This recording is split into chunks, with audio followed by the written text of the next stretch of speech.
Welcome, everybody, to Drunk with Buds, a show about trying new beers with some friends and having discussions you would normally have at a bar. As always, we get all of our beer information from the Untapped app. That's UNTAPPD. You can now follow the show on there at Drunk with Buds. Welcome back from the holiday break. Lots of beers and drinks over the holidays have been had. Lots of news to discuss today. We've had an extra special guest today, Sean Kelly from DraftTop. Blazey is back with us, and he's bringing us a new segment. Yeah. Today we have 4 beers from 2 roads, Common Roots, Mortalis, and Phase 3. Honer, of course, is bringing us dive bar reviews, and we had pop culture talk with some also hard-hitting questions for Sean in Beer Flights. Let's get that show going. Hit it!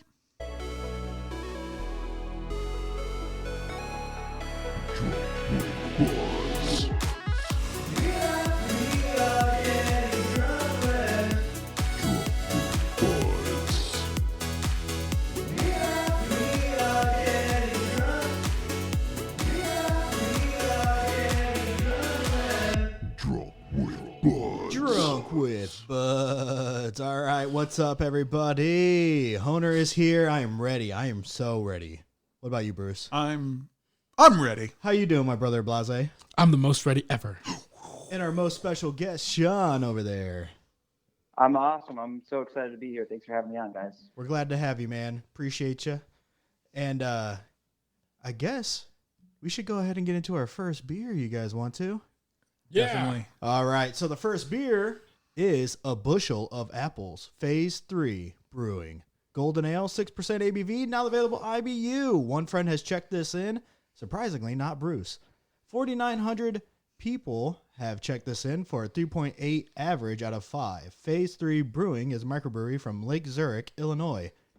Style guide says Golden Ale, peanut, caramel, apple, ale.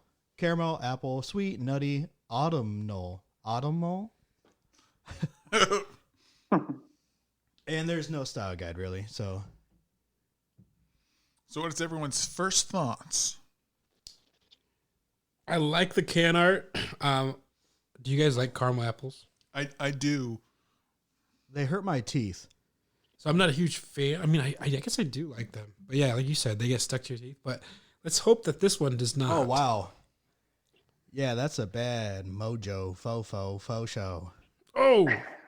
No. No, bro-mo. It's a no for me.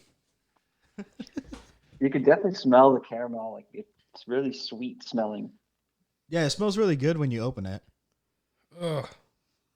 I'm getting a lot of caramel nutty flavors in this. It's very sweet. The peanut is very strong. Yeah. And the apple is good on the finish. It's very sweet. It hits me hard. It hits me really hard. I don't know. Like, what is it? The caramel that I'm tasting? I'm not a big caramel fan. It's probably the peanuts. Do you guys pronounce it caramel or caramel? It's whatever my mood is suiting me. I usually use them both. I don't know. What did I say when I was reading it? Caramel? Caramel? Or if I'm driving to Indianapolis, I'm like, we're going to Carmel. Yeah, I mean, is this like a dessert beer to anyone? Yeah, I can. That's it. Yeah. No? It's very tart. It's almost like a goza. Yeah. A little bit. Because for me, I think that caramel kind of makes it desserty for me. That threw me off with how tart it is. Yeah. Could it be because it's at its base a golden ale, and those are really hit or miss for us? Yeah, and then throwing this on top of it. Maybe it's the apples. It might be the apples that are the sweetness. This beer is just befuddling blasé. It is cool to on the can it says it's benefiting Gigi's Playhouse, which Gigi, that's going to be my daughter's name. Oh, cool. But it's benefiting Gigi's Playhouse, which is Down Syndrome Achievement Center. So that's pretty cool. That's cool. So you have to like it, Brian. He likes it more now. Love it. That is awesome, though. That's great. Right. So, Sean, any last thoughts of your first thoughts? This is one of the more interesting beers I've ever had, to be honest. I wouldn't have put all this together. But it is very tart. It's definitely worth. It's one of those ones that I'd see it on the menu. I'd be like, I really want to try that, but I don't know if I want to commit to a full can pour of it or something. Could But I thought it was interesting. It's definitely is worth a try for sure. Could you see yourself finishing it today? Because we are. I leave no man down. So Yeah. no man left behind. So it will be finished for sure. Bruce, I've seen Bruce not live by that once. What? So You made it sound like it was going to be multiple times. The exception that makes the rule. The one what time. beer was it? You like almost you vomited like right when you took a sip or something? Yeah, it's Baby Junior. Baby Junior from Portland, Oregon. It's can't remember. Pontoon, right? Nope. Oh, Great Notion. Great Notion, yep. But Great Notion, you have so many other beers that we love. You do. You know, we do. You really do. You guys do. are great. It is Baby Junior, you can leave off the menu. Yeah. Except for the can art, which was really cool, but we talked about that in past episodes. They before. definitely need to dump that baby in the dumpster. Whoa. Whoa. On that note, let's start the next segment.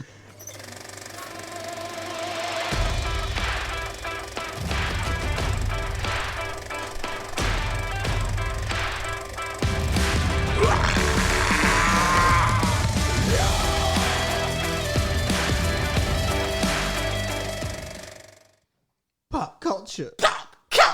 With Blazey Wait, me? and Bruce Woo! and Honer and Sean. Yeah. Yeah. All right, number one on the list here. Who's watched The Menu on HBO? Yeah, hand raising doesn't help, Honer. I am also raising my hand. Woo! Audio podcast. Okay, so before we get into this, are we doing spoilers or no? Yep, spoilers. It's been out for 3 or 4 weeks, so It's only been Has out for it? a couple days. yeah. I was gonna say I thought it was a no. couple days. Yeah, it's been a couple days. By the time this comes out, guys, It'll you be a got to week. think fourth dimensionally. Yeah, then it'll be a week. Yeah. That's not a couple weeks, motherfucker. That's not enough. You know the way I edit. You sure? It's funny. I got a text from Bruce saying, "Hey, watch The Menu so we can discuss it." He's like, ASAP. "All right, thanks for the heads up. One day." I know. That's what I was saying. I had to watch it last night. It's been on the docks for a while. Oh, my But tablet. it hasn't been out for a while. Remember, my tablet doesn't work, so Oh, but your phone does. my phone doesn't work either. Well, infighting aside, what did everyone think of The Menu? Can you explain to our viewers what it is? Our The Menu. viewers? All right. Viewers. Infighting is better than inbreeding, so. It's true. In a world where chefs rule everything with an iron fist, one chef collects all the people that he has had as diners or critiques or people who have helped him along the way, invites him into the greatest meal of all time. But shenanigans come to when an uninvited guest and the guests that are invited find out that he has more up his sleeve other than a cheeseburger. Uh-oh. HBO's The Menu. Revenge is a dish best served cold. Starring Anya Taylor-Joy, and I forget the chef's name. Ralph Chef's name. Rafe Fiennes, And it also has... Voldemort himself. Oh, yeah, it is him. It also has Joe Vortagio, whatever. The Pest. Yep. Yes. And then it's got John Leguizamo. That's what I meant. Oh, okay. That's who we were talking about. Who did I say? I don't know. Well, that's what I meant. But yeah, great movie, dude. It was kind of predictable for me because obviously I watch horror movies, so I kind of know where it's going, and I'm glad it went that way though. But it was really well done. I honestly enjoyed it a lot. I thought it was a really, really slow build for me, but I still enjoyed it.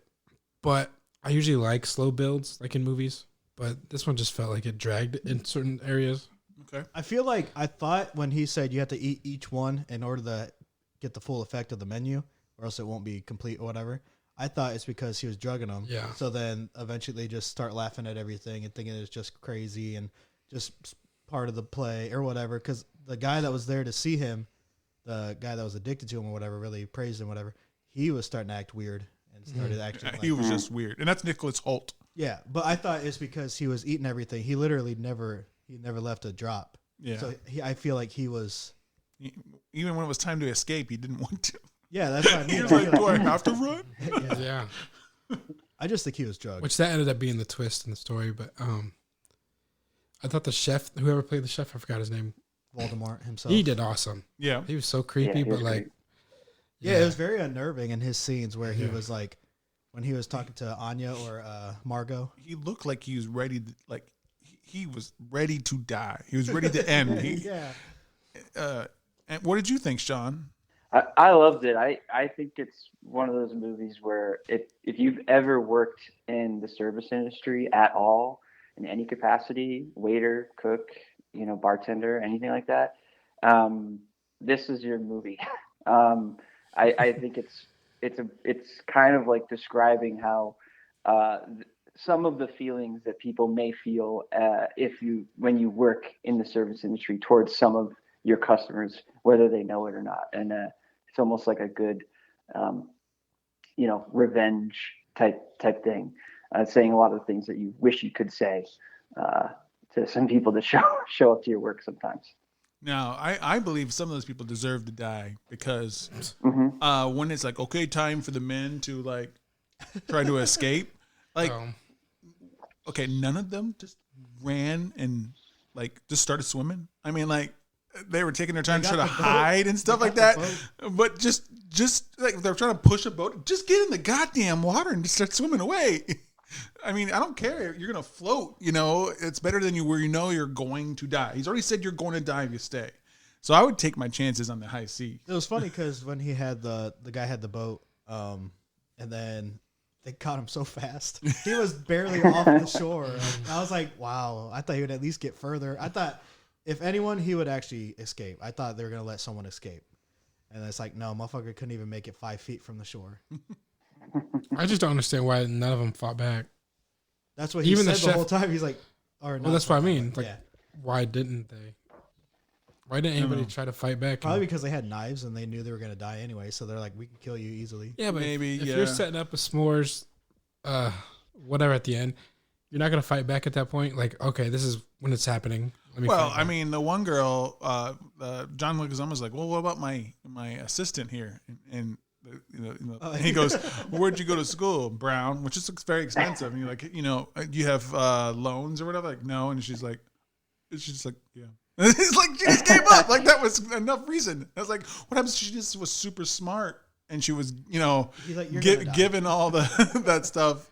It wasn't anything to do with how rich she was. I really liked the taco part. Yeah. Where it had like their stuff on the tortillas. Yeah. And then it's like, who's this girl? And then you find out it was Aunt or Margot. I thought that was a cool twist because I didn't realize it was her. And then, when the guys were running away, she's like, "So you know my husband?" And she's like, "Yeah." Yeah. If they wouldn't have said that, I think you would have easily swept that under the floor and not even realized it was her. You know what I mean? If they would have just completely ignored it, I would have never thought that was her. Well, they said in the chef's office, he's like, I saw you eyeing, I forget his name, but I saw you eyeing that guy, and you've served him before. She said yes. So I didn't know she was an escort. I thought that was a good twist. Oh, right. That did happen before. Okay, yeah. That's what I mean, though. I like how they tied it together with that, because they could have honestly just forgot about it, and I would have forgot about it. Was there any interesting parts that you really liked, Sean?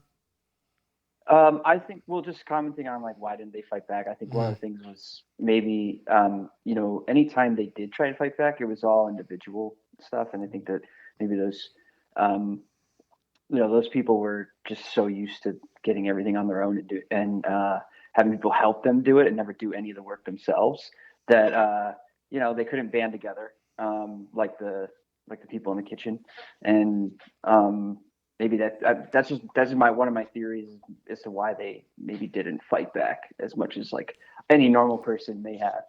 And also just like as soon as they had a chance to get away, everyone ditched everyone else. It was me.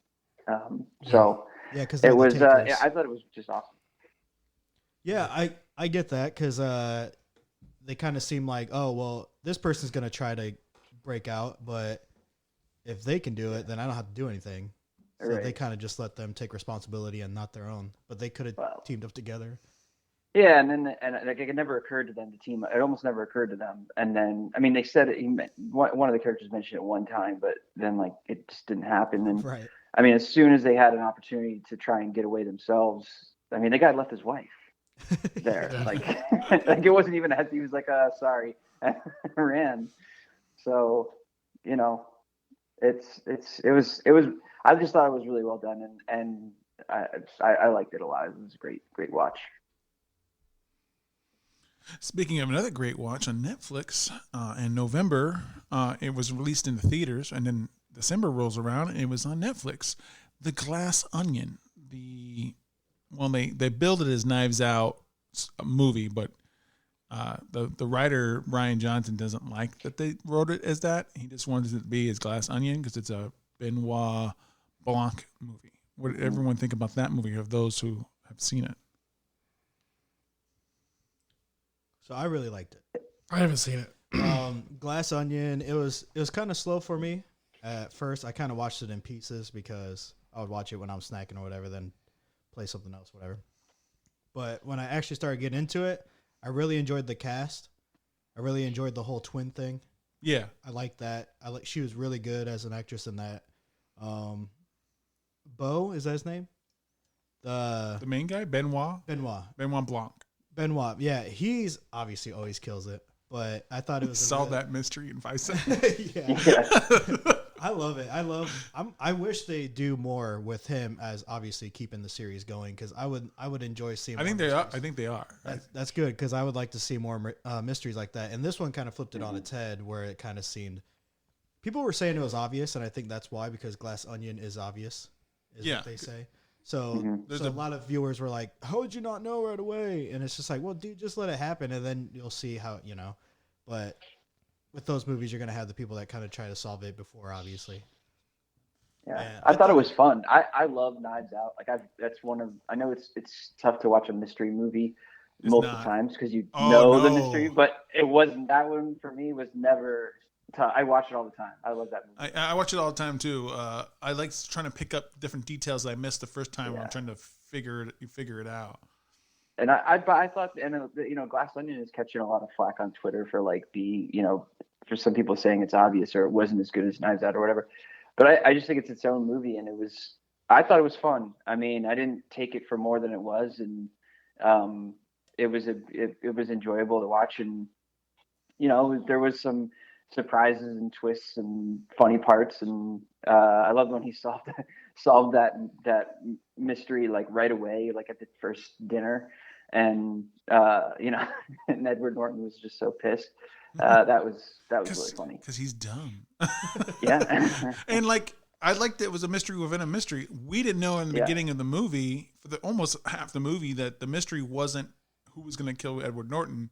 It was that the murder have already happened weeks before. Yeah. Yeah. It was good. Like I said, the cast was awesome. Seeing a freaking Batista, of course. And what is it with rich people in their islands? That's two things we just talked about. Just like Epstein. Is Benoit Blanc the new James Bond? Well, it is James Bond. I know. Yeah. Yeah, I don't know. I'd be okay if this was like his new series to do. Yeah, me too. Ryan Johnson just said he's already writing the third one. So, and when you say like people are comparing it to Knives Out, I mean, if it's obviously a side thing, you know what I mean? Like kind of how spin-offs always happen, but it has the main guy. That's all you need. Yeah. And so they're keeping it under the Knives Out hat or umbrella. But honestly, I like it that it is that way because then you know it's going to be that guy, and you know it's going to be a murder mystery. Yeah, but I think Ryan Johnson's why can't you just call it a Benoit Blanc mystery? Because that sounds dumb. I didn't know that was like a thing that he was mad about. I thought he would want it to be Knives Out. No, it's the opposite. Yeah. Oh, interesting. Because he's like, the first one was called Knives Out, and it's supposed to be like a Benoit Blanc mystery, Knives Out, and it makes sense because all the knives are there, and the statement, when family gets together, all the knives come out. It makes sense to the movie.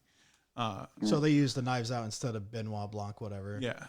Okay. Well, I guess. But that's probably why though they didn't call it Benoit Blanc's Knives Out. Yeah. Well, I'm sure Netflix wanted to make as much money off as they could, and since they released it in the theaters, so they can get awards and stuff for it. Yeah, they have Knives Out names. So they wanted to, I mean, that's the reason why anybody kind of joined in on it is because they heard Knives Out story or whatever. It's like, I get why Netflix did it, but I also agree with the artist. The artist wants their work to be represented the way they want it to. It does make sense for Knives Out to be an own story, and then you go to the next one, and then that's his next chapter of next adventure, whatever. I get it now. I didn't know that was a separate thing, like Benoit Blanc's whatever. Yeah. Freaking story or whatever. So that makes a lot more sense. Ryan Johnson. What else has he done? He did The Last Jedi, the Star Wars movie That's that right. most Star Wars, people yeah. don't Yeah, yeah. like. That one sucked. Yeah. I liked it. I liked all of the I new thought it ones. was all right. I just had problems with the slowest start, the slowest race in all time. The space The freaking chase. And it's like, well, I'm glad Knives Out didn't end up like that. So that's good. Yeah. I do also like in Glass Onion that they got Angela Lansbury in there one last time. The woman who was the star of Murder, She Wrote. Murder, She Wrote. I don't know if anyone knows that, but like I remember I just have vivid memories of like my grandma watching that show in the 90s. Well, aren't you like not that far from where like it's set? Murder, She Wrote was in Maine. Is it? I didn't know that. Yeah. Huh. By the way, No, I didn't. Maine. What's the initials for Maine? Honer. M.E. Whoa, you got it right. Wow. It's me. Hi. I'm the Murder, She Wrote. So some crazy news is coming out of Japan. Honer, what's that? So you guys know the future's here, right? Or at least it will be in 2025 because first flying car passes safety test in Japan. Could be on sale by 2025. This is by ifuckinglovescience.com. Until I see one in my front yard, I don't believe it. You have to wait till it gets to your front yard. Yeah. So The Jetsons were just a little off. Yeah, just a little. So it carries just a single seat. The SD-03 is powered by 8 propellers in a quadcopter formation and has a range of around 10 minutes flight time, reaching top speeds of 30 miles per hour, 48 kilometers per hour. During the world debut, a pilot took off vertically before flying around a test area and smoothly landing back down. So perfect for the Amish. They only have to go about 10 minutes away tops. They fly over some fields. Are they going to make flying horses? I was going to say, if they had flying horses, bro, I would be... Unicorns, those are cool. Pegasus? Well, you got to watch out for poop. No, only the people who are not on the flying horses have to watch out for poop. Exactly. But honestly, okay, so we got flying cars, right? 10 minutes, top speed, whatever. What happens when they can actually be automated by themselves? Like, let's say Tesla gets a hold of it. And they make How do you them think self-driving and How stuff. do you how do you think that would work out? A lot of crashes and then it falling down on people and houses. So they'd be like, they'll have to like choose like streets in the air where it's not over things that are below. How are they gonna have street signs in the sky? I guess that'd be using the same technology where it's just floating in the air right there. I guess. We'll get the people in Maine right on it. Then you could turn off your heads-up display, just like video games. I don't really need to know the streets right now. I just want to cruise and see this view. It'd be like Upload, but in the sky. Right. Yeah, it looks like it's just like a drone that carries a person. I mean, it's It looks like a airplane that my dad would build. That's not a good airplane.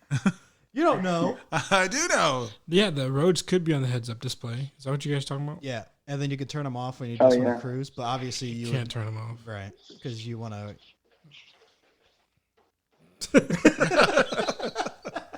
Yeah, you want to. All right. So, what do you guys think about this beer? Fucking hate it. I think I drank like 1/8. Yeah, dude. You're not gonna finish It's it? very I'm rough. halfway. I'm almost done. What do you think, I'm Sean? almost done. Do it for Gigi's Playhouse, Brian. Almost done. It's I mean, it gets better as you keep going down, in my opinion. But it's definitely a rough first start. Happy to have it. Probably something I wouldn't get again, though. No, hell no. I agree with that, Sean. All right, Sean. But we rank on the Untapped scale, which is from 0 to 5 by quarters. 5 is a beer that you can never get tired of. You can have it any time of the day, any time of night, any time of the year. Through a 0 where you're puking it into a garbage can and you want to shoot or kill the person who made it. What did you rank this beer? Honest opinion, I think it's like a 2.78 for me. It's definitely interesting, and like I said earlier, worth a try. But it's just not something I would sit there and continue to buy and drink constantly. I agree with you. Like you see it, it's like, oh, that's interesting. Let me try it. I'll try it. But I don't think it belongs to be a flavor of a beer. Yeah, I don't think I would waste a 4-pack on this. No, not at all. I don't taste any of the peanuts either. I don't really taste that either. Yeah, I don't know. I think it's a little bit of the mouthfeel aftertaste. It's the dryness is the peanuts. But I do agree with you, Sean, that it does get better as you go. I am now at 2/8, so 1/4. He can do math. And it is getting a little bit better, but I'm going to have to give it a 1.75. This is not something I'd probably ever drink again. If you hand it to me for free, Phil, I'd be like, We just did. And you're not drinking it. I'd be like, I'd throw it in the bushes, dude. I don't know what's your score. Yeah, so I'm going to give it a 2.75. I'm giving it an extra 0.15 because of the benefiting of the GG's Playhouse. 0.15, even though we do it by quarters. Yeah, that's what I meant. So, like, shouts out to you guys for doing good for that, but besides that, man. I feel like that's the only way they're going to get people to drink yeah, this. because I don't like it, and I think it's fine. It's above average. I do like the charity benefit to it, and I do like caramel apples. I get the peanuts. Peanuts in beer most of the time don't work. This one is at least passable, so I'm going to give it a 3-0. I think it's all right. I don't know if I'd order it again, but if someone gave it to me, I wouldn't be mad. I'd drink it and I'd finish it. So that's at least something. yeah, absolutely. It could be better, but you know what? It's already done with. So let's move on. Want to? Let's go to our first sponsor. Looking for a cool craft beer bar? Hop Station Craft Bar has over 30 rotating taps and hundreds of bottles and cans to enjoy. They also do can purchases for carryout. Not a fan of beer? Well, you're in luck because they have a unique cocktail menu as well. So come enjoy the arcade games, dart boards, and the pool table. Oh, did we forget to mention the food? Whether you want street tacos or delicious pizza, you can't go wrong. With the outdoor patio, it won't be hard for you to find the perfect spot to relax. So head down to Hop Station, the #1 craft beer bar in Indiana. You'll find them on 318 Union Street, Mishawaka, Indiana.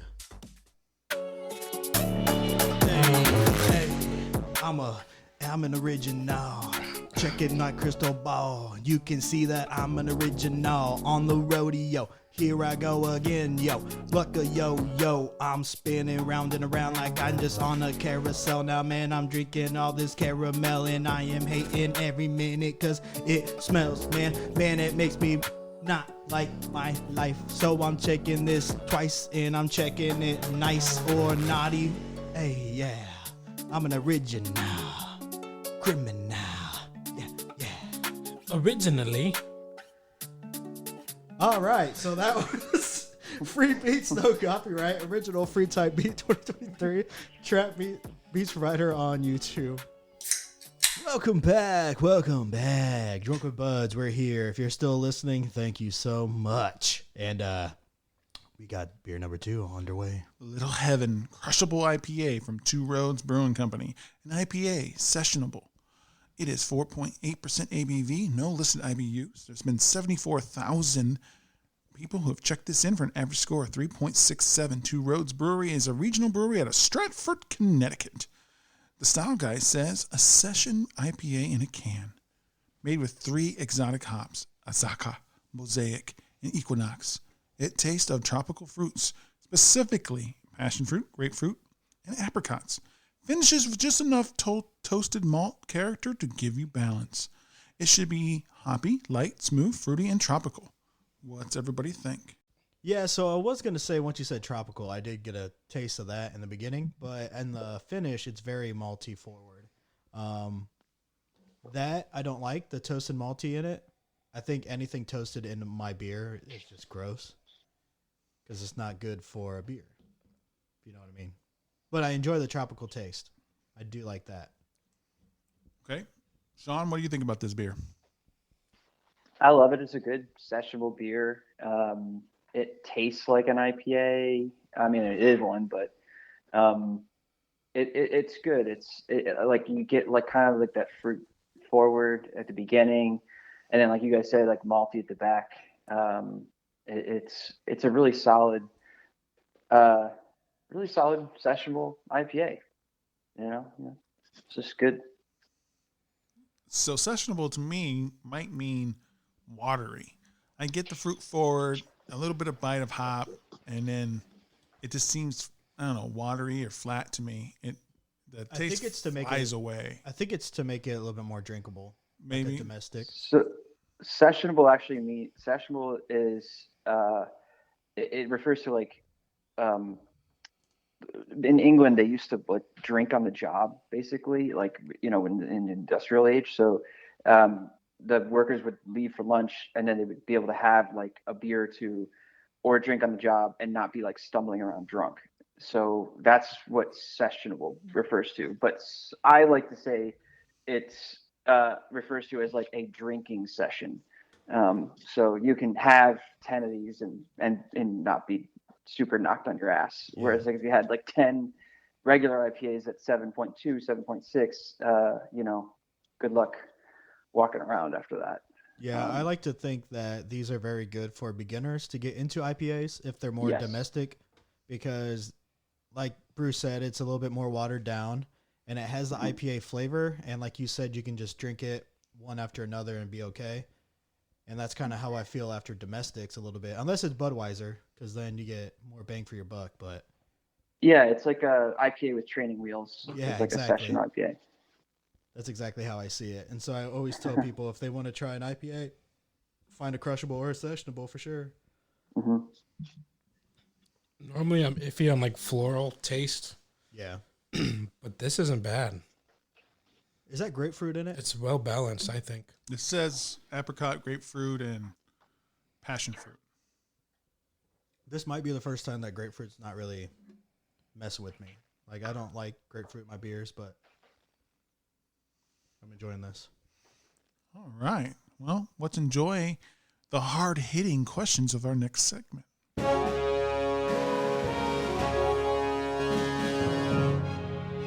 Who? What? When? Where? Why? And how? All right. Sean, this is where we ask you piercing questions. Awesome. Ready for it. All right. This first one is probably going to put you in an existential crisis for the rest of the day, but are you ready for it? Absolutely. Yeah. All right. Who are you? I am the co-founder of DraftTop Inc. We invented the world's first beverage can or beer can opener, so that you can drink your beer, turn with the top off. It kind of turns the can into a pint glass.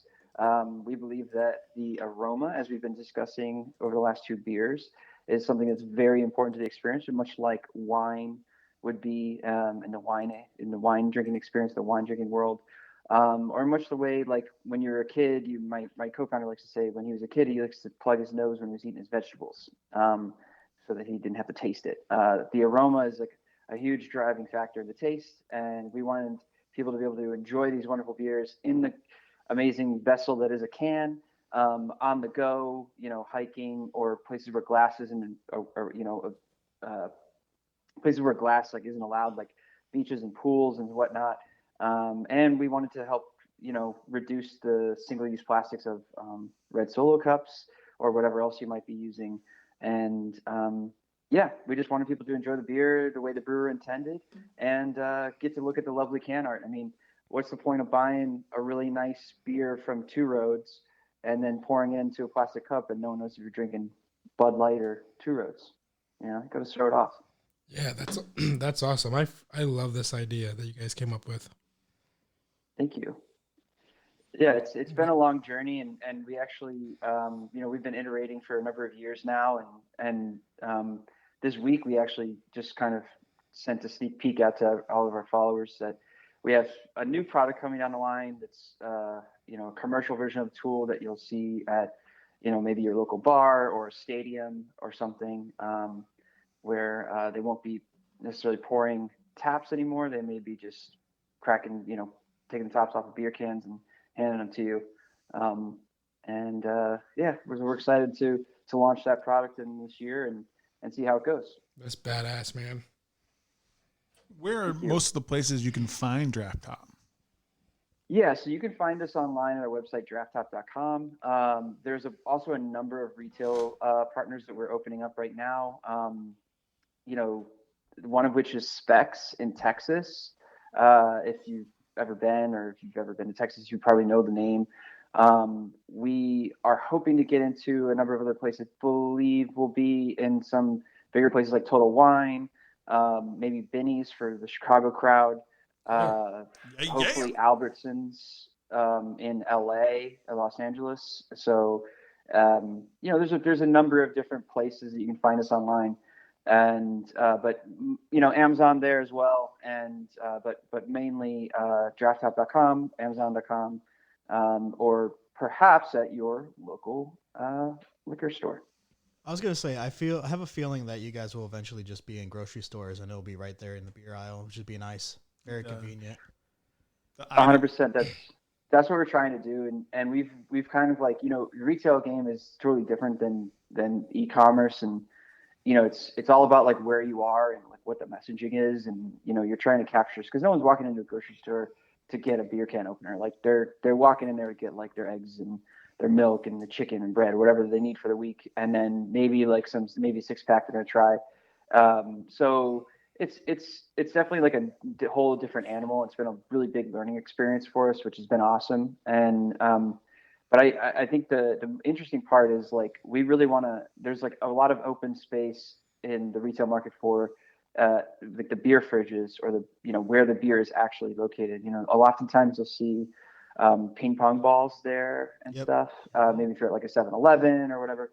We want to kind of compete in that area because there's not a lot of competition, and we want people to be looking at us while they're looking at cans, right, and associate that. So it's definitely. I'm hoping that we're in all those grocery stores, like you said. Hope we're in Bed Bath & Beyond, Target, all the fun stuff. But we'll see. We'll certainly see. I was gonna say, because I am one of those people that actually goes to the grocery store just to get beer. Yeah, because I do social media stuff for this, so like I go grab a beer and I'm like, oh, a single can, boom. So I would be one of the target audience that sees that, and I'd be like, yeah. And I see those ping pong balls too, right there. I'll be like, all right, I'll grab it. How close are you? Anywhere close to like a licensing deal with like teams or colleges and stuff? Because I can see a secondary market there, for like your college towns and your pro sites. Yeah, that's like a natural progression for us. It's a really good, goal to kind of shoot for. It's not something that we're in active talks about right now. A lot of that tends to be, just to give you some idea about how like the sausage is made. With those, you need to you're paying like upfront, to license those brands, and so it takes a lot of. I mean, the cheapest one would be like $50,000 just to license. And then you got to go ahead and manufacture stuff, and then you got to get it out in the world and stuff. So it's really cash, heavy up front. Mm-hmm. And it's something that we're certainly looking into, and we would love to actually do. We're actively seeking different ways to kind of pursue that. But in a way that makes financial sense. Well, you can always for free put Drunk with Buds on there. That's fine with me. We could definitely do that. Yeah. If you want to use it, go for it. Just advertise for us. That's fine with me. I would love to have a Notre Dame one. Yeah, a Notre Dame one. It does tie me into I think someone said that, correct me if I'm wrong, were you on Shark Tank? Yeah, last year. Yeah, we were on Shark Tank 2 years ago, in February of 2021. So we filmed that in August of 2020. And it was a wild ride to get there, and the whole experience is crazy. I will be upfront and say that we filmed this during COVID. I had 3 other partners at the time, and they only allowed 2 of us to go. So we decided that my co-founder Armand, who's better looking than I am, this is why I'm doing the radio stuff. He should be on TV, and also one of my other partners who's really good under pressure and a great sales guy. So we decided to send those 2 guys up, and I did not get to actually be there, but I did hear all the behind the scenes stuff. So it was pretty Well, cool. for our listeners, what was the end result? Yeah, sure. So I guess spoiler alert here. On the show, we got a deal with Damon John. The show kind of did us dirty a little bit, in my opinion. They showed a lot of we had an earlier version of the tool, which admittedly had some flaws that we've corrected in the newest version of tool, Lift, which we launched in October of 2022. And it actually fully removes the top. You don't have to in the version we went on with Shark Tank. It actually, you had to push the top in, cut the top off, push it in, and then you grab it out with your hands. Yeah. A lot of people didn't like that, and we went back to the drawing board and tried to figure out how to pull the top off. We think we solved it, and we launched the product, and so far it's been going really well. But to answer your original question, we during the show we knew we would have issues with them using the tool potentially. And the other issue that people don't understand is we can't just hand them a beer can like that you and I are drinking right now, where it's like you're touching the aluminum of the can. We had to actually give them cans because of licensing deals and stuff. We had to give them cans with koozies on them, which, as you can imagine, can be kind of hard to grip the can. So we ended up having to literally hot glue koozies onto the can, so that it makes things a little bit harder to pick up. And it's TV, and we know it's TV. It's supposed to be drama. We knew it's a reality TV, so we're there to make drama, and their reactions are always going to be over the top because that's what they're supposed to do. So, when a couple of them couldn't get the tool at first, and basically bashed us, which was fine. We could kind of expect that, but our sales really spoke to them. We did, 1.3 million, I think, at that point. In the 6 months from launch, and it was cool. We ended up getting a deal with Damon John, and then of course after my co-founder and partner left the stage, they of course then got the tool and understood the use of it and was able to get it to work perfectly. And they show that at the end as the credits are rolling. They're like, "Oh, that's how it works." But I don't know if everyone made it to that part of the show.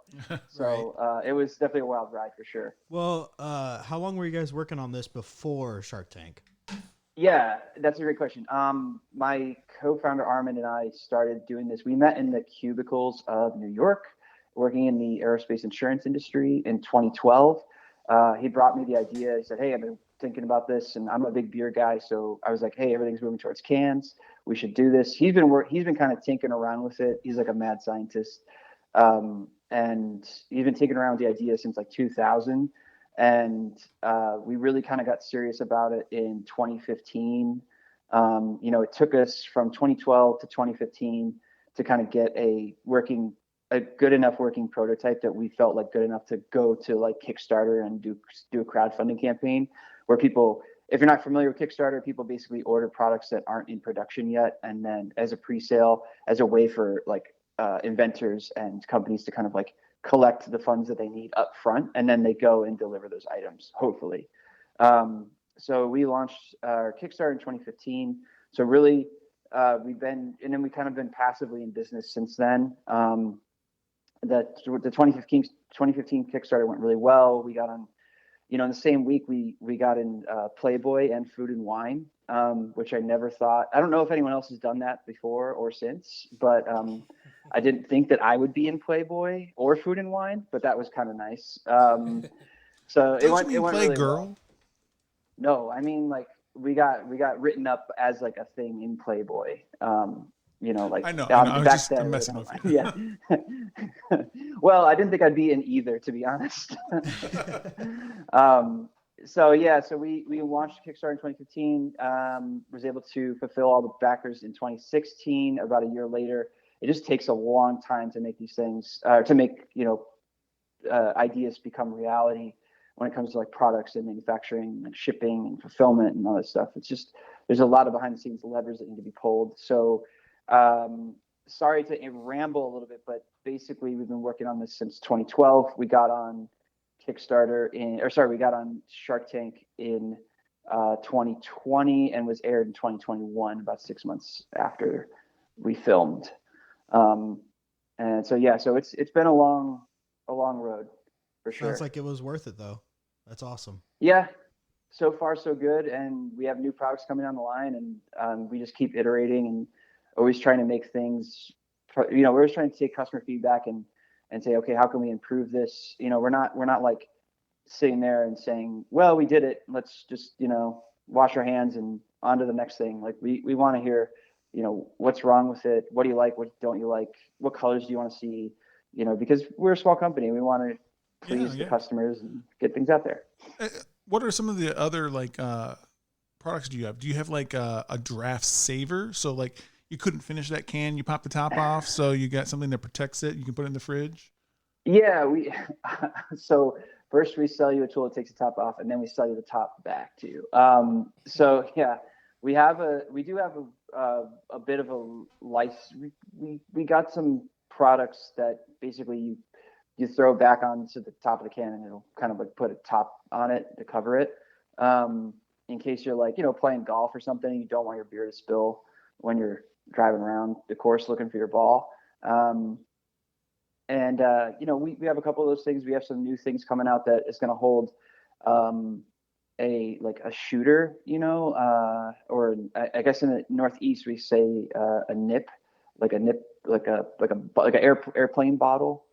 So we have something that'll clip onto the top there, and then you can put an airplane mini bottle into the can. So if you're drinking a Tecate or Corona or whatever, and you want to put a little tequila Jose Cuervo airplane bottle in there, we'll have something. So you can make like a Boilermaker, like the Midwest Boilermakers. Yeah, 100%. Yeah. So we have but the main product is really the DraftTop tool, which is now the DraftTop Lift, and that's really what our focus is at this point in time. And then figuring out new ways to kind of service the customers and people who have reached out to us and say, I like this tool, I like the idea, but my use case is XYZ. So how do I get it to do? How can we make something for that situation, like a bar or a concert venue or stadium or whatever that's serving thousands of cans a game or show or whatever, and they need to go fast, and it's just we're always looking for new ways to improve and come up with new products and stuff. Yeah, that would be really convenient. So I was thinking that I've been using your guys' product since 2.0, and oh, cool. I might just suck at it because I always I know with the flight I still kind of have to fight it in the can, but I'm trying to learn it and everything. But is there like a site anywhere that can show me a video of how to do it? Because my QR code does not work. Oh, really? Okay.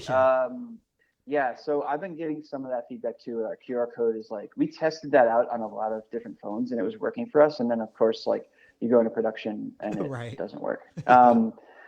And you're like, God damn. So anyway, I can send you. There's some links and stuff on our site and YouTube, and I can send stuff to you versus how to use it. Are you talking about using the Lift product, right? Yeah, the flight. Okay. So the best way to do it is to kind of get it under the tab, before you squeeze anything, and then squeeze and make a full rotation.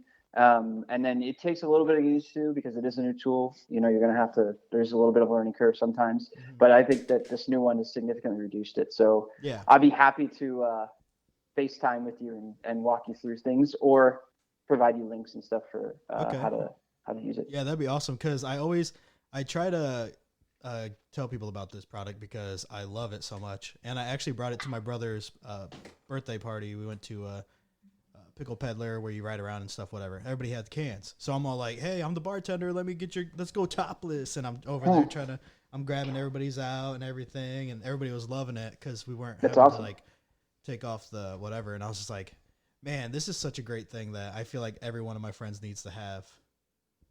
Thank you. Yeah. We wanted in that, we definitely want people to have it by their beer fridge and enjoy it when you can, and take the tops off when you want, and pop the top when you don't. It's no big deal to us. We just want people to enjoy their beverages the way the brewer intended, and we're all about beer, and we're all about canned beverages and RTDs now. So just want everyone to experience it the way it should be experienced. That's all. Well, we appreciate you guys, and we're gonna move on and ask. Sure. How do you feel about this beer? The Two Roads, Little Heaven. I'm loving it. It's great. Like I said earlier, I think it's just the citrusy up front and a little bit of I'm getting like piney at the back end. I love IPAs, and this is a.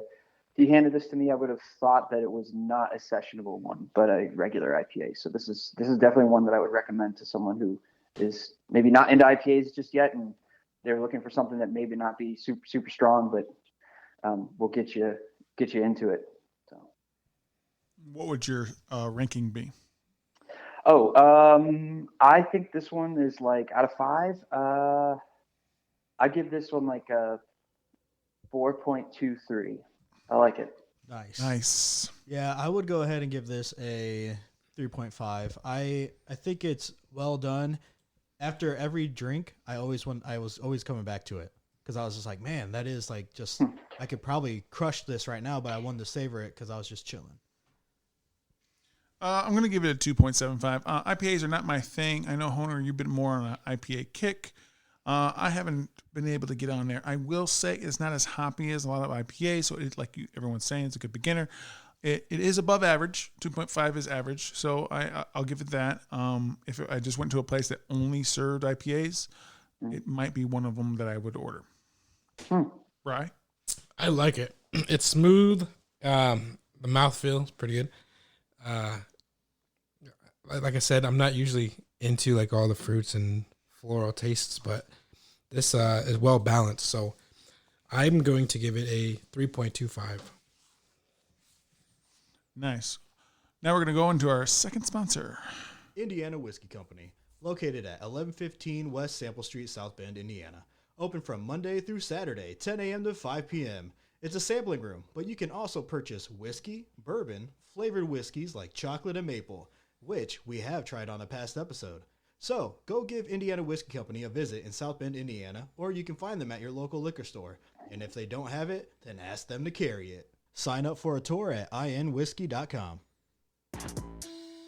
Yeah, chilling with my boys. Boys? Yeah, they got toys. We making noise round the neighborhood, neighborly, doing neighborly things with all my boys. Won't you be my neighbor? Yeah, mow my yard, mow my lawn, eat my grass. What you gone? Man, I'm a cow cause I'm eating so much grass, but I'm running really fast cause my boys are right behind me and we're making all the timing to do all this rhyming. I don't know. Yeah. Won't you be my neighbor? Be my boys. Freestyle, free type beat, boys, free type beat, rap, trap beats, free instrumental by Angel Cienza Beats on YouTube. 3 and 2, and here we are. Boys are back in town. So, Brian, what you got? Beer number 3. Beer number 3 is from Mortalis Brewing Company, which is a microbrewery from Avon, New York. My mom sells Avon. That's located in the United States. Today's beer number 3 is called Gemini Blueberry Pineapple Glazed Donut. It's a sour smoothie pastry with 7% ABV. With 2.5 thousand check-ins on Untapped, it averages a 4.3 out of 5. Whoa. Wow. Style Guide says, this fruited sour is part of our Gemini series that focuses on small one-off batches. The duality of complementary and sometimes contrasting fruits are blended with other adjuncts to enrich the flavors even further. The version features pineapple, blueberry, and glazed donut pastries. User Chris C. on Untapped gave it a 4.25 and said, the glazed donuts are very present in this beer, but they taste like they came from Walmart. Is that a bad thing? I don't know. But what do you guys think? First taste. Yeah, so I taste, it honestly tastes like a, you know what I'm saying? It tastes to me like a blueberry orange Julius. Yeah. So, like, if you know what a frappe of fruits tastes like with a little bit of alcohol, you're cruising and bruising and feeling great. I like this. It's very surprising because I really don't like smoothies or beers like this. I mean, for me right now, it kind of tastes like a blended up wine smoothie. I'm getting a very winey taste. I don't get that, but I get what you're saying. How about you, Sean? I get a lot of the donut, like the glazed donut, in the aroma, but I don't. I mean, I get a little bit on the back end on the flavor. The color of it is really interesting. It does look like a wine smoothie. It definitely is a smooth. It definitely feels like it's sticking to the name for smoothie. It earned that name for sure. You can see how it sticks to the glass once you take a sip. Mm-hmm. So I feel like when they call it like a donut or whatever, I think what they really mean is the glaze on top, not even just the donut pieces. You're not going to taste the donut. You're going to taste like the pineapple and blueberry in the glaze, like a very, it tastes like a spread. To me, it kind of tastes like that. I get that. You know what else you get? This next segment. Wow. Hit it. Dive by review, dive by review, dive by review. 1 star or 2, 3 star 4, maybe a couple of 5s. Dive by review, dive by review, dive bar. This is the motherfucking dive bar review. All right, Dive Bar Reviews is where I read 1 through 5 star reviews for dive bars I'll probably never visit. All right, let's do this thing. Today we're digitally visiting Old Ale Townhouse in Chicago, Illinois. Has anyone ever been there? Yeah, I've been there. What? Oh! Jonathan, tell us more. Yeah, so it's a great great old dive bar in it's called Old Town Ale House. It's right across the street from the world famous Second City comedy. Nice. And like Will Ferrell was there, Tina Fey was there, literally across the street. I mean, What were they doing? Improv. Well, they were doing comedy at Second City, but you sometimes you can run into people that may or may not be performing at Second City at the Old Town Ale House. It is a very eclectic place. I think Anthony Bourdain may have done like a segment there in one of his shows. And I'm a huge Anthony Bourdain. Yeah, huge Anthony Bourdain fan. Huge loss to the world with him gone. But I used to live a few blocks away from there, and so I'd frequent this place quite often. It is cash only, which is an odd thing to see nowadays. The owner is a really weird dude, but he's super nice, and he paints everything in the bar. So there's a lot of very odd paintings. Like one of the most memorable ones to me when I was there was he painted Putin as a ballerina. And there's a lot of like poorly drawn, like nude people. Did they there, have like, Bill Clinton in red heels and a blue dress? They may have that there. Yeah, I'm I mean, not sure. It sounds like a dive bar, right? So It's weird that they only take cash, kind of dive bar-y. Yeah. The owner is strange but weird and does weird paintings. That sounds like a dive bar. Across the street from a place that might have people spill over into it only because of location, not because of what the place is. Sounds like a dive bar. Does it have like a Bud Light sign on the outside saying open? It might actually have. It's probably Stroh's or Old Style. Yeah, being a lot Chicago. of old style signs. Yeah. All right, so I can't remember if it has that, but it's worth it to go for at least one drink when you're there, and because it's so interesting to just look around and people watch. All right, so we're gonna find out if people agree with what you're saying. Sure. All right, so Derek Vogel, 1 star, says, was looking forward to visiting this bar since I'm from Michigan. Doorman told me I was too intoxicated and he wouldn't let me in. Hadn't even had one drink yet. It was my starting point. Very upset since I took a $15 Uber ride to get there. I told him I just came from dinner. He said he had to keep a short leash on everyone. A very nice welcome to Chicago. Well, a $15 Uber from Michigan to Chicago sounds like a deal. Yeah, that's a very cheap ride. You should have been this happy of that. M. Ridyard, 2 star, says, if you're into being crammed into a bar full of dropout sorority boys and just fond babies, this place is for you. Sororities don't have boys. Yeah, I don't get that one. I mean, I'm sure there's boys in those rooms, but they don't go to there. They obviously never had a college life, all right, Bruce? Yeah. And I would say that it's a good place to go on a Tuesday afternoon, you know, and you got nothing else to do. So So typical dive bar. That's a good spot. That's a nice. Yeah. That's what we do. All right. So Captain Moose 3-star says, "Good the bar, but some bad patrons. Watch out for the one guy. I think he calls himself Jay. Has a dark just for men colored beard. I caught him creepily staring at my girlfriend. Later on, after we left, she said she caught him taking pics of her. Someone told me he is a regular. Anyways, like I said, great prices on drinks, but bad, creepy patrons." Okay, more like a dive bar. There's always gonna be that weird guy in the corner. Yeah, the old guy's probably like, man, I haven't seen a woman in ages. I rode a bike. Probably rode a bike. Yep. Probably rode a bike. Yeah, definitely rode a bike. Or a moped. Vankelford Lee with a 3-star says, "My wife and daughter are near the kitchen." What? My wife and daughter are near the kitchen. What the kitchen?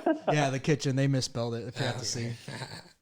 I don't even understand what he Why meant. is the daughter in there? Is that it? Sorority boys. Oh. Yeah, that's all they said. Or is she like in the kitchen? Is she making the food? They're near the kitchen. Near the kitchen. I don't know what that means. That's All all right. they said. But it's worth three. But it's worth 3 stars. Yeah, exactly. And next up, we got Zach C with a 5-star banger. Says, "Been visiting here since I first moved to Chicago, practically across the street. Was my go-to when getting off my own late night bar shifts. Tim was one of the first guys that ever served me a drink in town. Have had my fair share of drinking into the late hours of the night here. It's the kind of place you want to be when it's 0 degrees outside, with piles of snow off the ground, and you're packed in shoulder to shoulder with people who have had a totally different life experience than you have. A place to hear stories, make new friends, celebrate with old ones, and just take an opportunity to be present. When you're at Ale House, it feels like the only place in the world there is to be." Wow. Oh, That's a very nice, poetic. concise, and laid out review. It's cheers. Did that sound about right, Sean? Yeah, that sounds about right. I'm surprised no one mentioned the stuff on the walls. Yeah. They did, but I didn't put them in there. Oh, gotcha.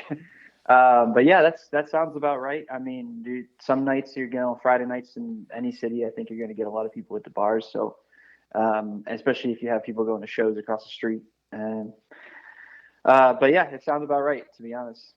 All right, David Kellebick with a 4-star says, "Step back in time. There's no Wi-Fi and no TVs. Just an old jukebox and people actually talk to each other here." Okay. That is Good. true. I forgot that there was no TVs there. Good human interaction. That's what we need. That's what dive bars are great for. Is it a pretty big place? It's bigger than your average dive bar, but it's not huge. I think it looks bigger in the pictures. It's got it's one of those bars where it's like you got like different nooks and crannies and different levels. Like you step up and you're in a little area, and Oh, okay. but I it's a good spot. Yeah. Kind of like brass rail. Got that upper, probably. Stephen Hodouche, 1-star, says, "I used to like coming here 10 years or so ago. Last couple times in, the bartenders were such pieces of shit, I hated it. I suppose some people find the attitude charming, but I'm not into it. It's not the fucking Wiener Circle." Did they mean Winner Circle, but they're dissonant? Or is it called Wiener Circle? There is a place called Wiener Circle Okay. in Cool. Chicago. Also a place that I've been to. They very family friendly restaurant family friendly Chicago dogs place. Is it right across the And, street? No, it's in Lincoln Park, I think. Oh, okay. At Wrigleyville or somewhere around there. I'm sorry, I can't remember exactly where it is. That's But all right. they at night, the women who work there are brutal. They just ridiculously make fun of everyone there. Like, yeah, it's bad, but it's also hilarious. It's a lot of like drunk kids getting hot dogs and they're just ripping them a new one. It's really funny. Hell So yes. Have you been to the Safe House in Chicago? I haven't. No, where is that? That one's pretty fun. It's all spy related. I don't know where it's I at haven't done that one. because I went to the one in Milwaukee, but they have one in Chicago. Oh, interesting. I know. I haven't heard of that. It's really fun. All right, while you're looking it up. So if you're in Chicago and want a spot to enjoy cold, cheap brews and being stuck in like sardines, then hit up Old Ale Townhouse. It's like stepping back in time, and conversations are had amongst humans. Watch out for the regular that'll snap pictures of your girls, though. So check it out if you want to. You know I don't give a shit. Back to me, owner. All right, so how's everybody doing? How are you feeling about this beer? I'm feeling pretty awesome. It's probably the best one today so far for me. And I say the same. I usually don't like the smoothie beers that you guys show me. I really don't. But this one's Well, you've been pretty in a good. sour mood lately, right? You said yeah, sour like is fruity and stuff. even though it, like fucks with my stomach because like very acidic stuff, but I still enjoy the flavor the most. And this is no different. I really like it. I agree. What you give it a rating? Oh, 3.75. Woo! Nice. I'm gonna give it a 3.5. It's not the best smoothie I've ever had. The winey taste is kind of getting me. It might be the blueberry that's kind of just not mixing well for me right now. I don't really want to taste wine. But yeah, 3.5. How about you, Sean? I think 3.5 as well on my end. Yeah, it's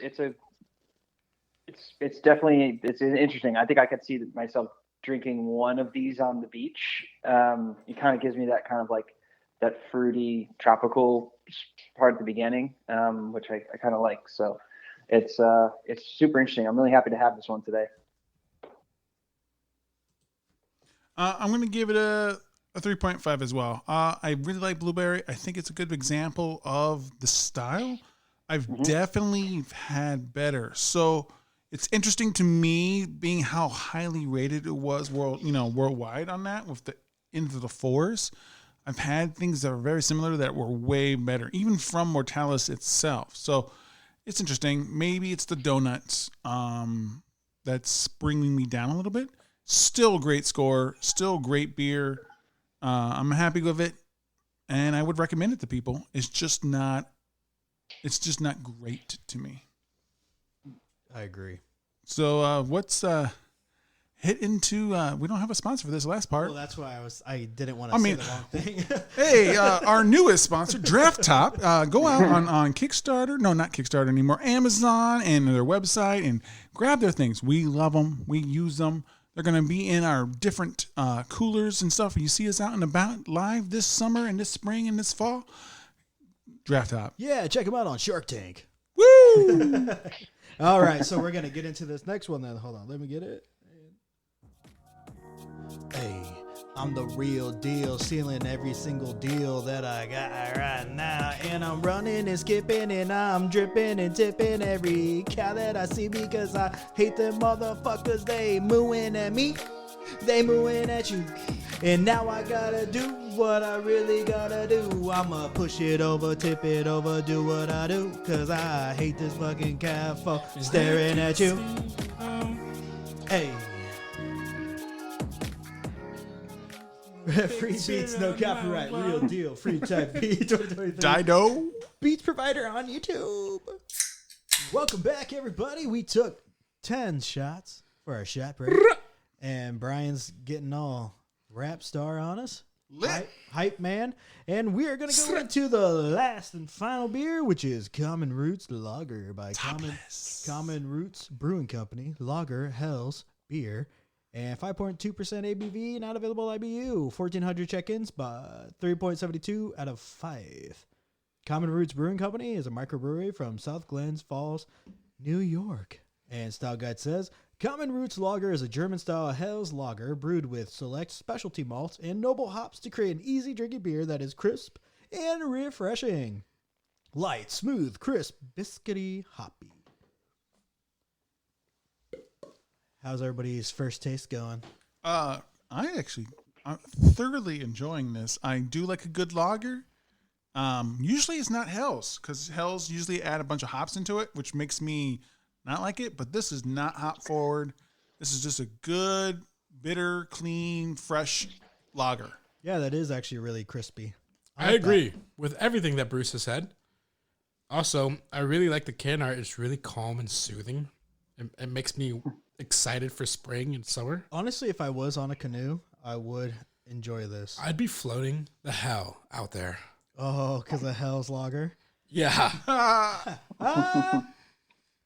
That's my boy, my brother. I mean, But no, this is a very good, nice and clean lager. I like it a lot. it does remind me that it is what it looks like on the can art. It's very calming, relaxing. It's refreshing. It's doing exactly what I see in this picture, which not a lot of beers have that. And I feel like what I'm looking at is exactly what I'm tasting. It's like you're on a river or a lake in Maine. And Sean, Honestly, you guys nailed it. I was going to literally say the same thing. I think that it's Copycat.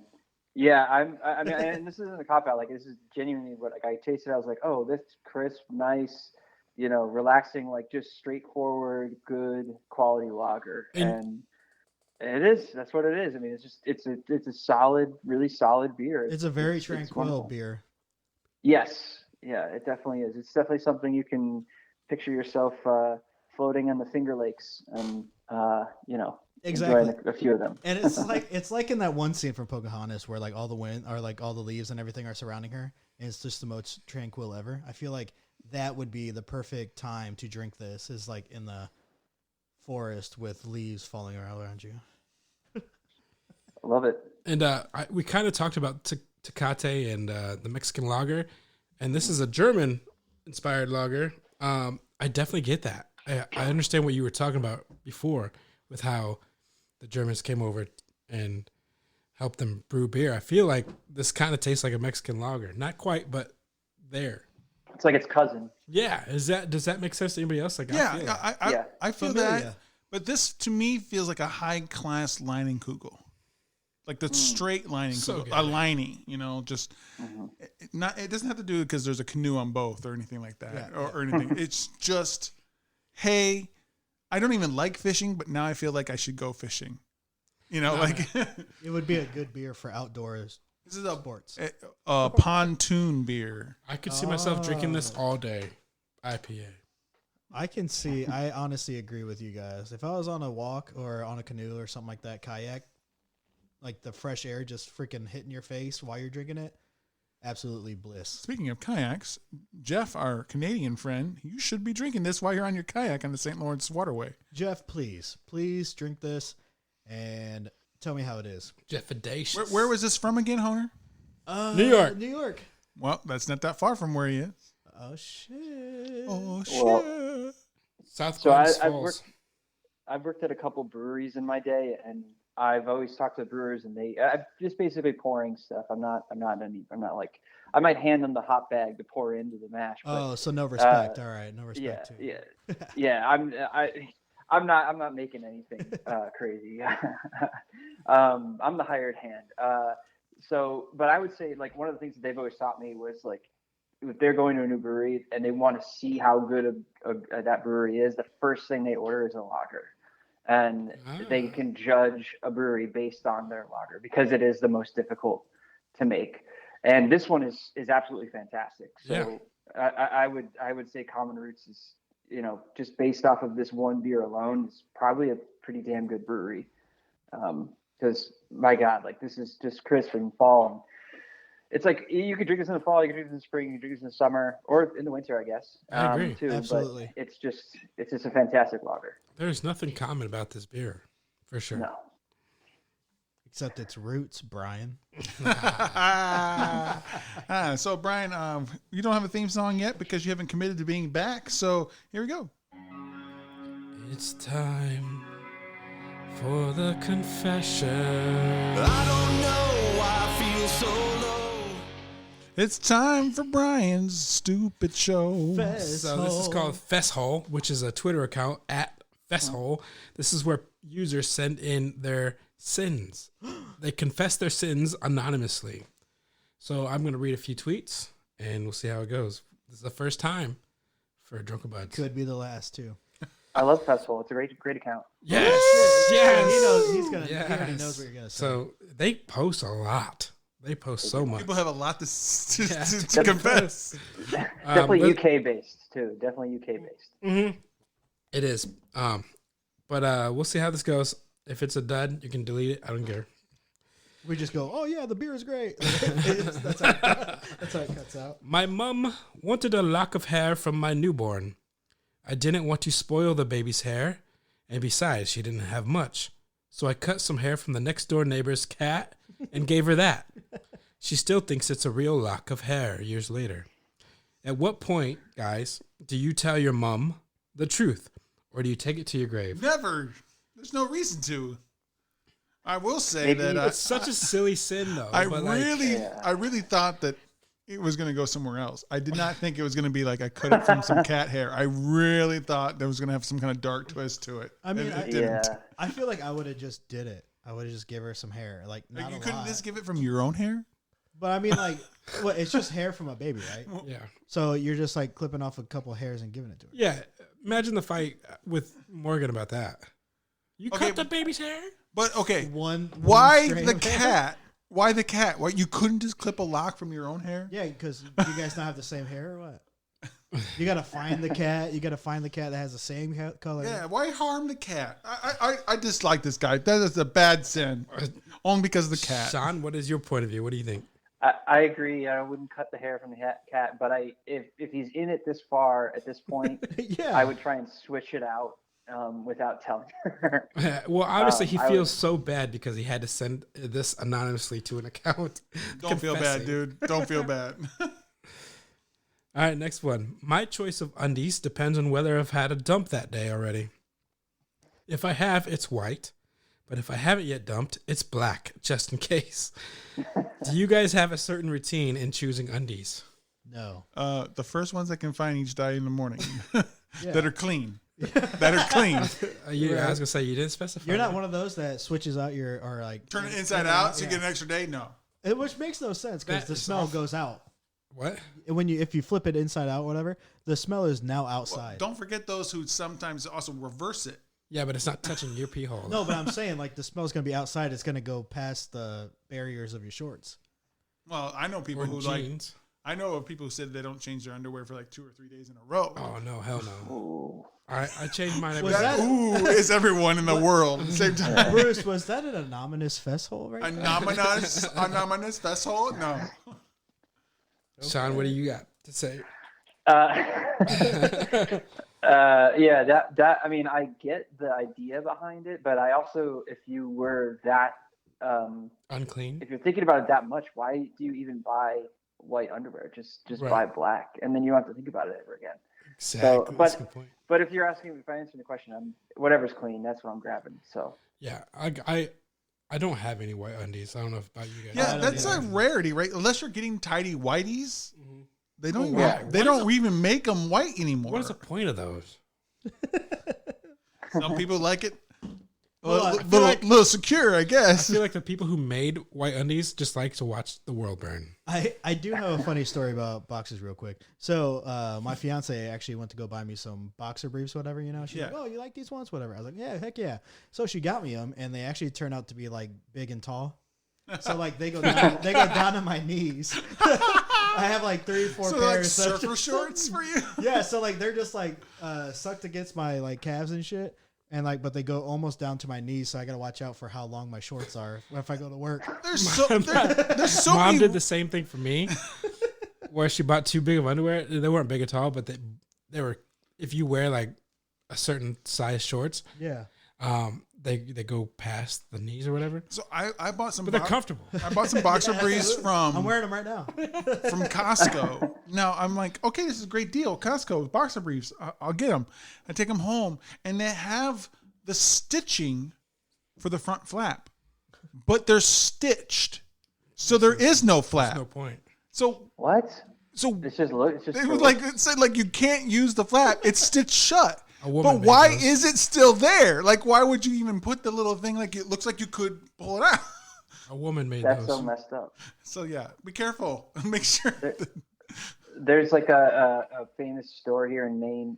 They have a couple different locations called Martin's, and it's just like it's kind of like, you know, like TJ Maxx kind of gets like a bunch of stuff that like Nordstrom sold them because they couldn't sell it. Yeah. And so Martin's is like, this is where like the TJ Maxx stuff goes, like when TJ Maxx can't sell Yeah. it. So They have like a bunch of different stuff. Sometimes you find some amazing deals there, and sometimes, but most of the time, it's hit or miss. And they just have like in the men's section, they have like just a bin of loose underwear. So like just a bunch of loosies hanging out, and you can just buy underwear that's been ripped from the package. Oh my god! And maybe they couldn't repackage it at the store, so they're like, tried it on. Yeah. Maybe they tried it on. Pre-owned. Maybe they returned it. I don't know. But I always think I was just thinking about that because we're talking about the subject. Does the bin say Lucy's? No, that's my terminology for it. What's next there, Fesshole? While fighting, one of my children broke a window, and 20 years later, they still haven't confessed who did it. They don't know I have video from a security camera, and I'm planning to reveal it in the perpetrator's wedding. What? My question is, how and when would you reveal the footage? At my funeral.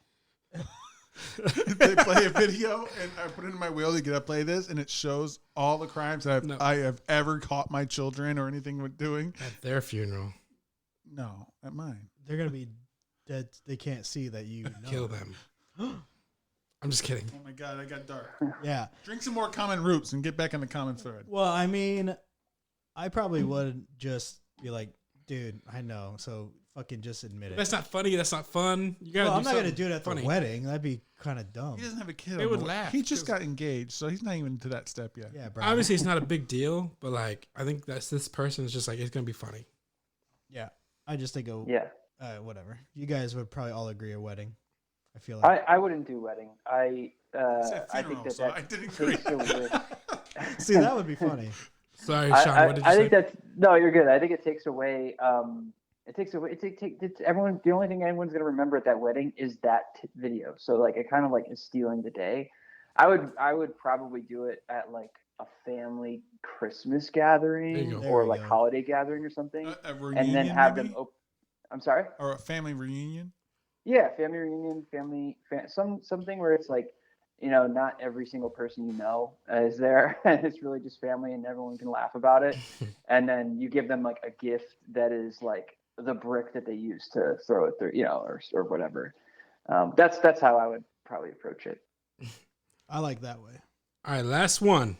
When me and my girlfriend weren't long into our relationship, we were going through a rough patch.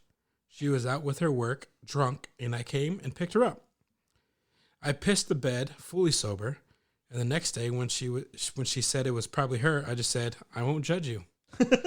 Is this breakup material? If you tell her.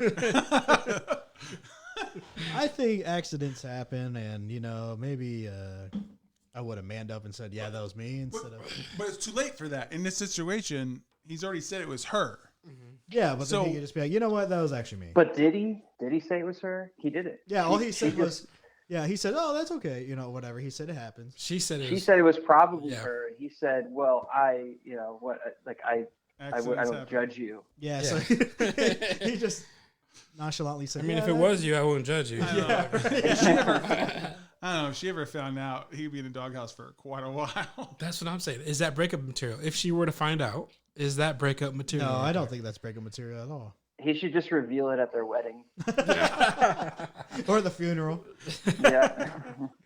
That's all I have for Fesshole. I loved it. Woo! Is it a good segment? Sure. Yeah, we'll have you next week too, Brian. All right, so how's everybody feel about this lager? Woo! Brian, tell us. I feel like we hyped it up pretty well. I think we already said our feelings about it. Okay, final thoughts. All I have to do is give a rating, and I think it's a 4. Okay. I'm right there with you. Beer sometimes after, you get to the end of it, you might think differently, and it held strong the whole way through. 4.0, it's great. Yeah. And that's a pretty high score for a lager. I mean, lagers are pretty, I don't want to, saying it is plain is not necessarily a detraction. It's just like beers can go so many different ways. Yeah. So, but being for like an even feel kind of thing, it is a high quality version of it. It's great. 4.0. Especially because it's malty, but the malty doesn't take away from how smooth it is at all. It's very refreshing and crisp, like we talked about earlier. And honestly, I would say a 4.25.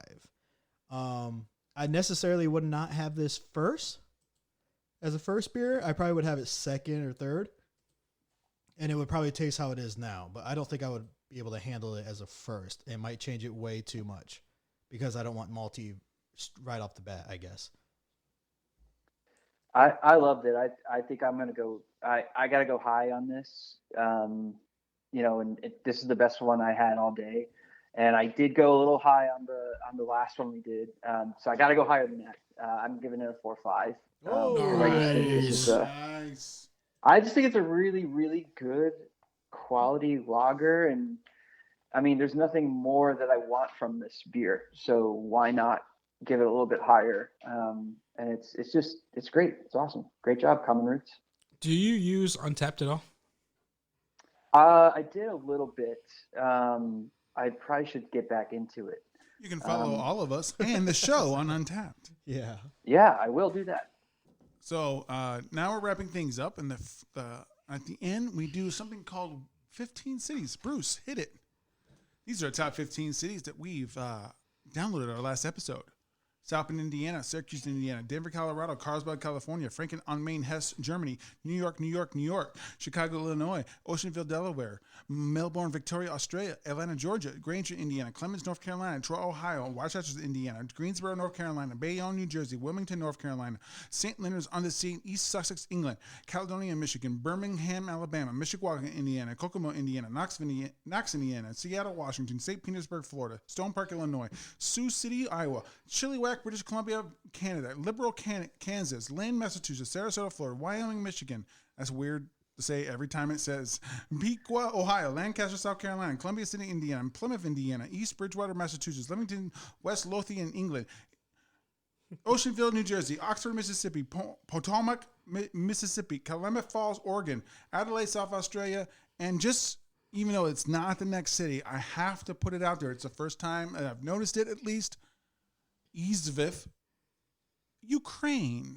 Hello, Ukraine. Hey, So the what? Ukraine is getting bombed and attacked, but they have time to listen to the buds. Thank you, guys. And they're actually attacking Russia now. So, So Ukraine is strong. You brought it on yourself, Russia. motherfucker.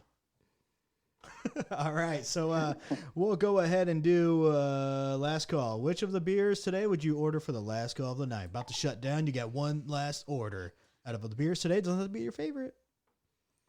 What would you pick, Sean? Got to go with the Common Roots Lager for sure, 100%. For Brian. I agree. The lager is going to be quick, a quick drink, a quick pint. So because you feel a little rushed on last call, but it also is simply the best quality one that I've had today. So I think it'd be the best way to go. Hunter. So I would have to look at the ABVs again, but I'm pretty sure the IPA was lower. So I'm going to go ahead with the lager. I got to end the night strong, and I don't want that whiny taste. So I get it. I don't want to make it a clean sweep, but I'm going to have to. Usually I like the heavy hitter, and the heavy hitters were, This was great. So I'm going to go great. I'm going to go to the Common Roots as well. What's next? all right. So Sean, we have guest book where you sign your favorite can, your favorite beer, and we know that's the lager. You go ahead and ship it to us, and we will pay for the fees or whatever, and we will just put it on our beer wall with our other guests. It's our guest book. Absolutely. Would love to do it. All right, and now we have socials. What or where can we find you, Sean? Tell us all about DraftTop social media. Sure. So you can find us on all the socials at DraftTop. We're on Facebook, TikTok, Instagram, Twitter, Untapped, YouTube. I was able to acquire those names a while ago. So at DraftTop, we're at drafttop.com. And, all of our stuff is there. So sign up for our email list, sign up for, follow us on Twitter, follow us on Facebook, Instagram. We do all the updates up there. And we'd be happy to have you on board this lovely pirate ship that we call DraftTop. And let's drink some topless beers. What about you, Bruce? I'm Beer Bandit Bruce on Twitter and Bruce Beer Bandit and everything else. You can follow Drunk with Buds on drunkwithbuds.weebly.com. We also have items on Teespring, so drunkwithbuds at teespring.com. You'll find some of our merch, all the prices are set in such a way that we make we make pennies. We just want you guys to wear the stuff, ladies to wear the stuff. We have women's, we have men's clothing, And baby we have clothes. baby clothes. We got everything you can think of. Look for us at different Midwest beer fests. We'll be there all during this 2023. Honer, what about you? I am Honer Creations on Facebook, Instagram, TikTok. I make dumbass videos for dumbass people like me. And I'm also the social media guy for Drunken Bud. So if you're talking to us, you're talking to me. Blazey. I do not have much, so I will not say anything. Thank you for having me. Sean, you were fun to talk to, man. Yeah, he was. Blazey is Blazey on Grand Board. Grand board. Hey, Sean, do you play darts? I'm no Ted Lasso, but I can throw a dart every now and then if I need to. I'm like huge into darts. You want to play me one-on-one sometime? Yeah, so am I. Would love to. Yes, I'd love to lose to you. It'd be an honor. Yes, over a pint. That would be awesome. Yeah. We can do that on the Grand Board. Get one of those, and you can play us anytime. All right. Cool. Let's do it. All right, so that's the end of the show. We're going to end it off with free, aggressive freestyle type beats, Sicko, free hard rap trap, nobody, but whatever, Fred's Beats on YouTube. Yeah, hanging out. Yeah, I'm a sicko. Yeah, I got COVID. All over you, yeah. I'm throwing up in the studio. Everything I do is stupid, yo. You can kick out all your motherfuckers with my cash. Hey, my cash flow never end. My cash flow never low. So you can always get on board or you can kick a short to motherfucking states galore. And I am running this motherfucker on the pirate ship. Hey. I'm the captain, I say what goes, cause I'm motherfucking sicko.